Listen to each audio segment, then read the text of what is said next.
दोस्तों, जय श्री राम। राधे राधे। मृत्यु के समय प्राण कैसे निकलते हैं? कल्पनाओं से भरे इस सवाल का जवाब कहीं और नहीं बल्कि हमारे धर्मशास्त्रों में गरुड़ पुराण में दिया गया है।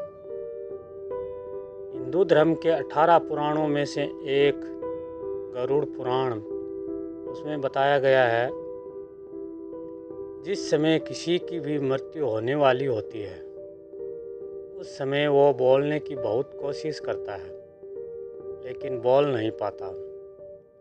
कहा तो ये भी जाता है कि बढ़ते समय के साथ उनकी बोलने सुनने की शक्ति खत्म होती जाती है और तो और उस समय शरीर से आत्मा निकलती है जिससे कोई और नहीं बल्कि खुद यमदूत पकड़कर यमलोक ले जाते हैं।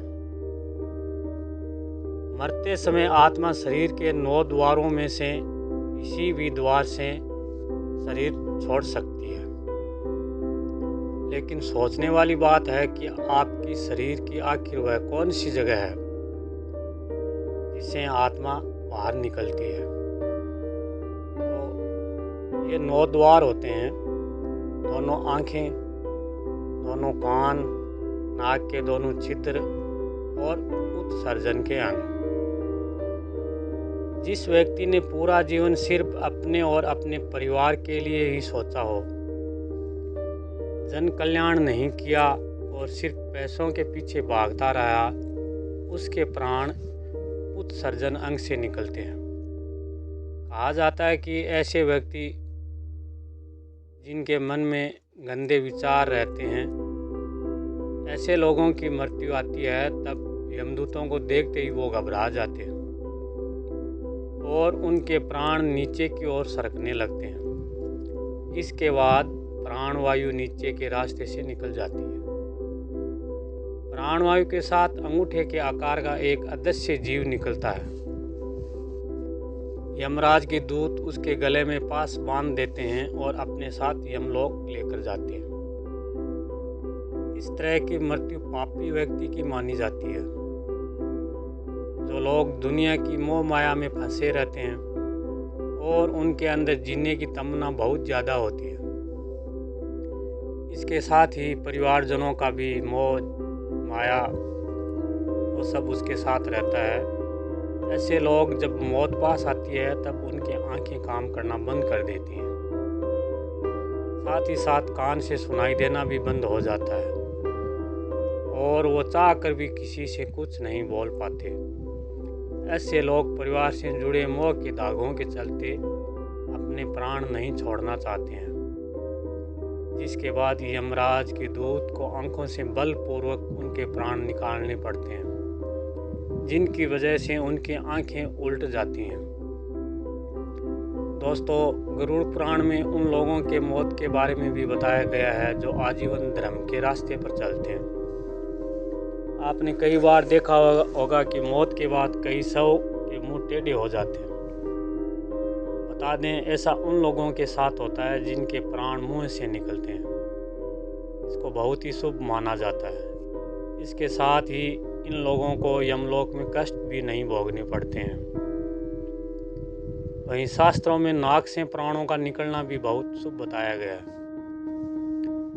गरुड़ पुराण के मुताबिक इस तरह से उन्हीं लोगों के प्राण निकलते हैं जिन्होंने परिवार में रहते हुए सारे फर्ज निभाए हों और मन को बैरागी बना लिया हो। वहीं अगर हम मौत से पहले की बात करें तो बता दें, उससे पहले आत्मा शरीर से निकलकर कुछ देर तक बेहोशी की हालत में रहती है। आत्मा को इस तरह लगता है जैसे कोई बहुत बड़ी मेहनत करके थका हुआ हो और गहरी नींद में सोया हो, लेकिन कुछ पल में ही आत्मा अचेत से सचेत हो जाती है और उठकर खड़ी हो जाती है। और तो और जब शरीर से आत्मा निकलती है तब आत्मा को कुछ समय तक कुछ पता ही नहीं चलता है कि वो केवल शरीर से अलग है। वो उसी तरह व्यवहार करती है जैसे शरीर में रहते उसका व्यवहार था। उसके बाद आत्मा अपने सगे संबंधियों को आवाज़ देती है पर वह सुन नहीं पाते, जिसके चलते आत्मा को बेचैनी और छटपटाहट होने लगती है। वो परेशान होकर सभी लोगों से कुछ कहना चाहती है, पर उसकी आवाज़ बस उस तक ही गूंज कर रह जाती है, क्योंकि भौतिक आवाज़ को मनुष्य नहीं सुन पाता और वह अभौतिक आवाज़ होती है।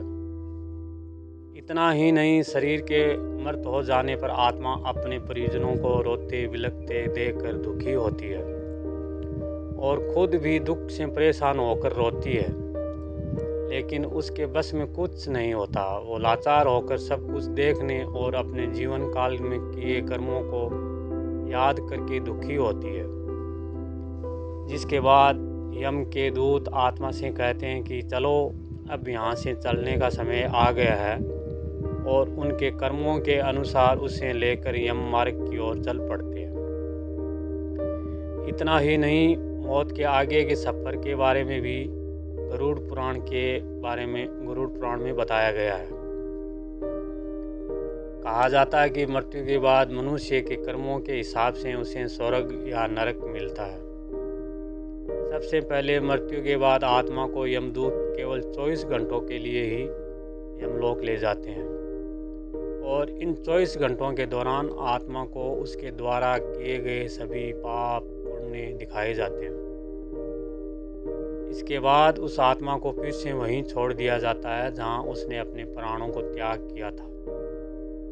फिर अगले 13 दिनों तक आत्मा वहीं रहती है। जब आत्मा को धरती पर 13 दिन बीत जाते हैं, तब उसे यमलोक ले जाया जाता है।